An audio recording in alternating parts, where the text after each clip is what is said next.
They call Australia the land of extremes, but that's a half-truth. Because some of its greatest magic doesn't roar, it whispers.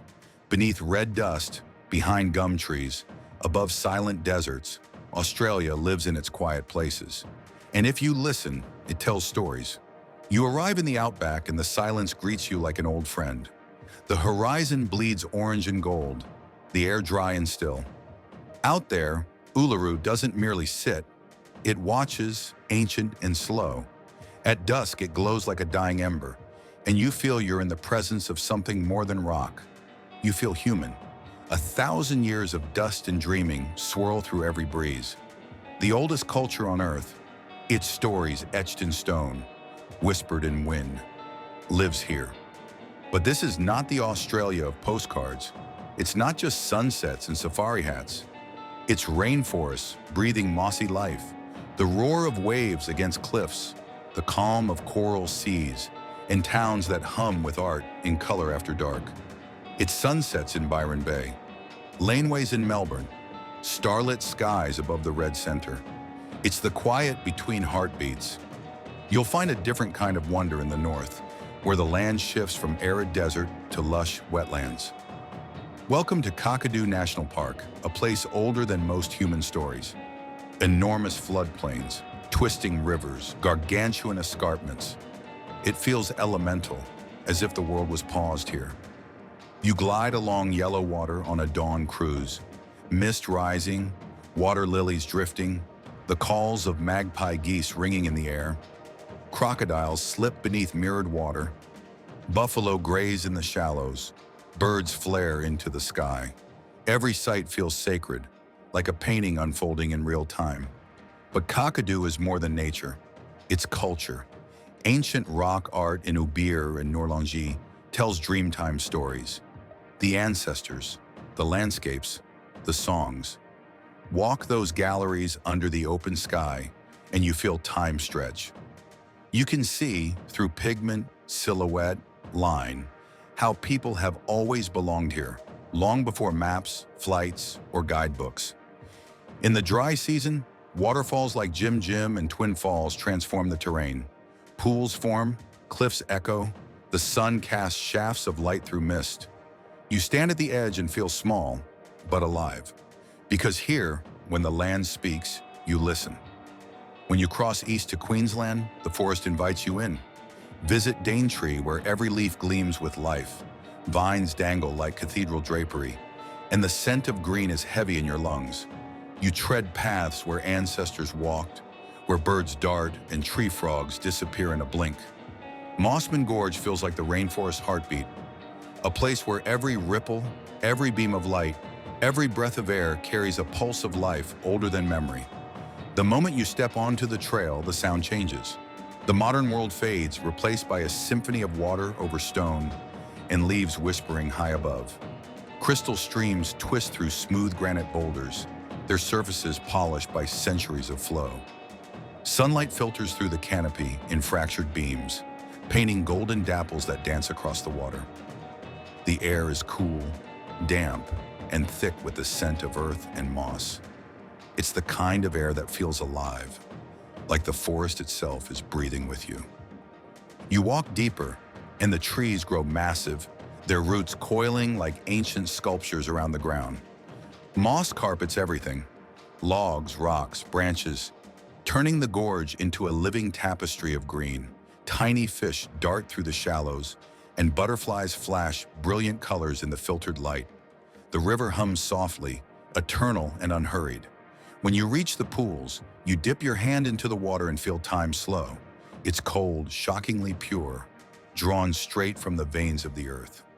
You wade in, and the world goes silent except for the sound of your breath and the gentle rush of current over your feet. Then you climb higher. The path winds upward, slick with dew and the scent of rain.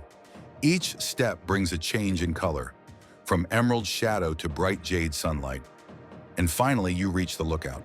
There, the forest opens like a curtain to reveal the sea. It's a meeting of two worlds, the deep, humming green of the Daintree pressing against the endless blue of the coral sea. The horizon blurs where the two kiss, mist and salt mingling into a single breath. Standing there, it's impossible not to feel humbled, as if the land and the ocean are in conversation, and you've stumbled in just long enough to overhear. And then there's Cape Tribulation, wild, raw, and endlessly beautiful. The name sounds ominous, but the place itself feels sacred, like a world still deciding what to be. Here, the rainforest doesn't stop at the shore. It collides with it. Giant ferns stretch toward the surf, their leaves dripping salt. Mangroves twist out of the sand like ancient guardians, their roots clutching the earth in intricate knots. The air hums with insects, birds, and the distant rhythm of waves. You walk along the beach, where soft white sand melts into the edge of the forest. Each footprint feels temporary, erased in moments by the incoming tide. The water here glows a pale turquoise under the sun, shifting shades with every passing cloud. The waves crash gently, not with fury but with persistence, as if testing the strength of the jungle. You can feel the boundary between two worlds under your feet, one pulsing with water, one with life. Look closer and the details multiply. Tiny crabs scurry across driftwood. Bright blue butterflies hover between sea spray and foliage. The roots of the trees breathe, exposed and tangled like veins feeding life into both earth and ocean. And when the tide pulls back, the sand gleams with reflected sky, turning the entire beach into a mirror of light. Standing there, it's hard not to be overwhelmed. The heat, the salt, the damp.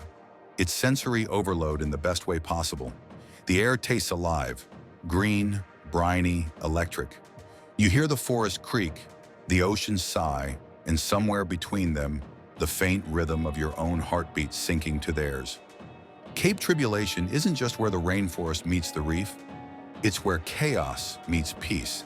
It's the kind of place that reminds you how wild the world still is, and how small you really are within it. In these tropical pockets, you feel Earth's breath, humid, vital, ancient. You remember that life is green, fragile, relentless. Down south, the coastline tells its own stories. The Great Ocean Road is a highway of horizons. You drive past crashing surf, sheer cliffs, and beaches that look painted. One moment, you're in eucalyptus-scented forest. The next, you're staring at the 12 Apostles, lithic towers rising from a wild sea, battered but dignified. You climb vantage points where wind throws your hair and the ocean's roar echoes in your chest. You walk coastal trails and feel the salt spray on your face. Along the way are seaside towns, Apollo Bay, Lorne, quaint, character-rich, alive with locals, surf culture, fish and chips, and the slow rhythm of waves. Driving here isn't just transit, it's meditation. Every twist and view hollers, slow down, soak this in. Let the coast teach you the way landscapes age, yet stay alive. Island escapes whisper a different tone. In Queensland, the Whitsundays await. Whitehaven Beach, miles of silica white sand, water so clear your toes feel weightless in the shallows. The swirling sandbars shift with tides. Fly above in a seaplane, and you see patterns, blues, greens, and lines you didn't know nature could paint. You sail between islands, snorkel coral kingdoms alive with color, drift amid schools of fish and soft corals glowing under sunbeams. In that underwater world, time slows. Your heartbeat steps aside, and you breathe for the reef. Above water, the islands hum with palms, warm breeze, soft music. No roads, few cars, just nature, sunlight, and salt in your hair. The world here is kinder. It whispers, not shouts. Then come the cities, quiet pulsing hearts of modern Australia. Begin with Melbourne, where laneways are galleries, graffiti is poetry, coffee culture is religion. In the early hours, the city breathes soft jazz, street art, and late-night diners flicker. You walk narrow alleys where morning light slants and pavement ads rest in silence. You find hidden murals, indie bookshops, vinyl records spinning. At dusk, the city drips in lights and music spills from bars. People gather. Culture sings. Australia isn't just red earth and reef. It's movement, creation, humanity. In these streets, the unseen thrives. Sydney greets you with harbour arcs and opera sails. In the early light, the water mirrors buildings. Ferries glide like brushstrokes. Walk the path from Opera House to Harbor Bridge.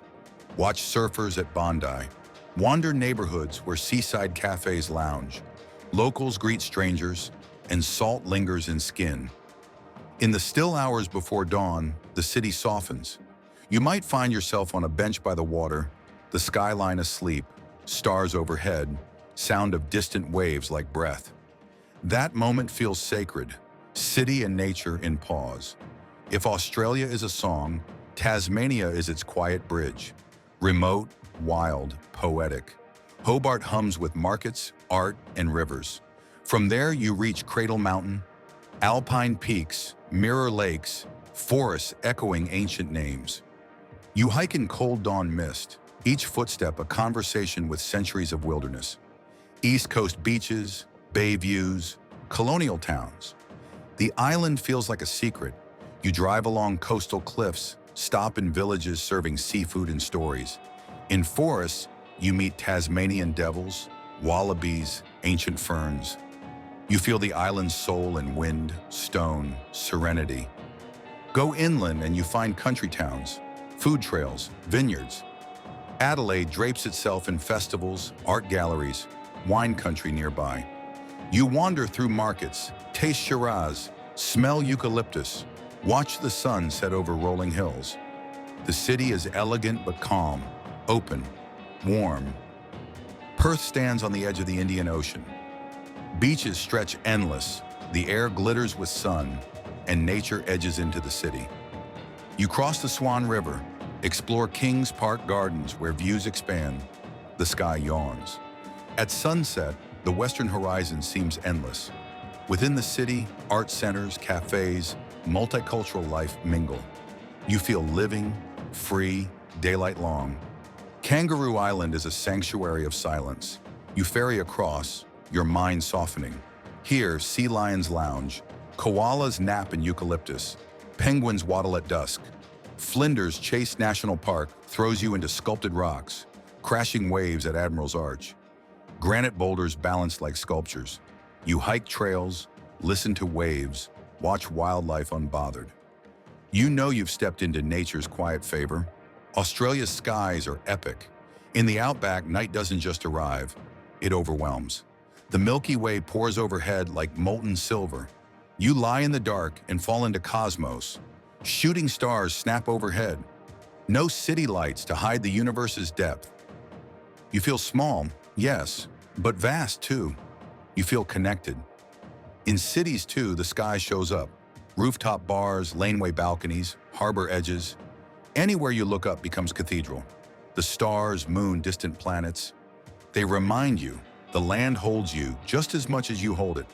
Traveling through Australia, you begin to see patterns. Red earth yielding life, water carving tracks, ancient stories layering in landscapes. You'll touch stone surfaces inscribed with petroglyphs, hear indigenous songlines echoing in wind. You'll cross rivers that swell, drip, whisper. You'll see animals you never saw in books. Quokkas, wallabies, platypus, cockatoos, saltwater crocodiles sunning on riverbanks. You'll taste bush food, learn Dreamtime stories, understand country through voices of Aboriginal guides. Not tourism, relationship. You'll be invited to walk slowly, feel deeply. You'll realize Australia isn't a checklist of attractions. It's an invitation to listen, to slow, to open your senses. You'll arrive in places expecting spectacle, but find subtlety. You thought the coast would shout its beauty. It leans toward you, humbly. You thought cities would announce themselves. They whisper in textures, murals, pavement cafes, stray jazz notes in alleys. You expect desert to glare. It breathes. Red dunes shift in wind, heal in dawn, glow in twilight. And through all of it, silence threads. Not an absence, a living presence. In quiet moments beside a waterhole, on a lonely trail, perched on a coastal ledge, you become aware. This land doesn't need noise to be known. It holds stories in its stillness. When you finally leave, and you will, always torn, you carry more than photos. You carry a rhythm, the echo of wind over stone, the shimmer of reef beneath your skin, the trace of stories older than empires. the hum of cities at dawn, the smell of eucalyptus and salt. Australia is not a destination to conquer. It's a presence to receive. The landscape doesn't ask you to prove anything. It asks you to listen, to slow, to see that wonder lives in hush, not just in roar. So travel here not to collect, but to surrender. Let the silence speak, and trust it. Australia's quiet holds everything. If this journey through Australia moved you, even for a moment, take a second to like this video, subscribe for more stories like this, and share it with someone who dreams of seeing the world differently. Because sometimes the loudest beauty is found in the quietest places.